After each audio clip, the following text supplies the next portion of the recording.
BMike, it's so great to talk with you about your work.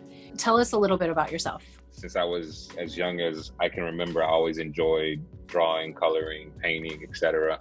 I got into this art school in New Orleans called New Orleans Center of Creative Arts. I experienced enough of it to realize that I didn't want to do that as a career. And so I went to college for filmmaking. All the rules to being a good filmmaker overlap with being a good artist. So learning how to use light, how to use color, how to use composition. One thing that media arts and film taught me was the idea of collaboration, the idea that it takes a collective to communicate one vision. Why do you do what you do? Creating is still something that I find peace in the process. I understand that it's not just about my solo voice, that the painting becomes alive. You know, it's not just this static image on the wall, that it becomes a part of a conversation, a part of a flag that the community can hold on to honor a memory or a moment in time.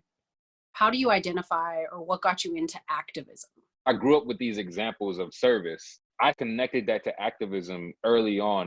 I met elders who challenged me to see that this is not the way it's supposed to be. In order to get to how it's supposed to be, it takes you to create this vision about what it should be. Me and my homies, we spent a lot of time just chilling, complaining.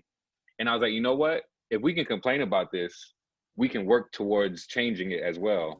How are you thinking about all of these different aspects of your journey and what you want to really kind of be focusing on right now? The most urgent things has been around the political response to Katrina in terms of people being displaced, that people still have spaces to live that are affordable, that people still have access to all the things that we all need as human beings. I think for me, now that I'm a little bit older, it's more so about direct impact. I understand as a Black artist that if there's a person who's never met a Black person in real life, or who has this perception of Black people, or this fear of Black people, possibly the first thing they'll let in their bubble is Black art.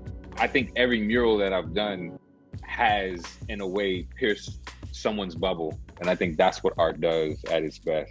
Did you have a pivotal moment where you felt like, I am an artist? For me, when I really stepped into saying I am an artist is when I started to understand my why. And my why was deeply connected to the impact that the art was having, the responsibility that art has, the power that art has, and being conscious of how I was yielding that. That's when I started to say, okay, now I'm confident as an artist because I know why I'm doing this. I know what I want to communicate. I know what I'm doing this for.